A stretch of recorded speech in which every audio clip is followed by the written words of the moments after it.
votuam ngritjen e këtyre komisioneve për dy arsye themelore.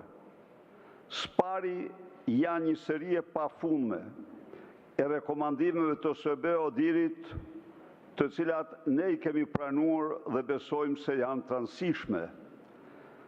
OSBE-ODIHR ka bërë një punë të jashtëzakonshme dhe në raportin e fundit damkosin në mënyrë përfundimtare si një farsë e shëmtuar zgjedhore zgjedhjet e 11 majit.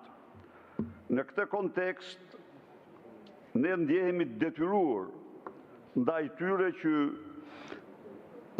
orientimet e drejta dhe rekomandimet e drejta ti kthejmë në ligj, ndonse deklarojmë se në mënyrë absolute me Edi Ramën shqiptarët nuk do votojnë kurrë si qytetarë të lirë.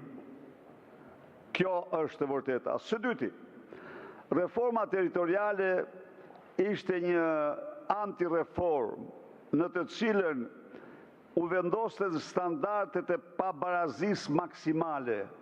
Mjafton të rikujtoj këtu se qarku i Gjirokastës me 120.000 banor ka 7 njësi, qarku i Tiranës me mbi 1 milion banor ka 4 njësi. Sigurisht që ne do bëjmë gjithçka që këto padrejtësi maksimale të largohen, të anullohen. Dhe kjo mendimin e Kongresit të autoriteteve lokale dhe rajonale të Këshillit të Europës.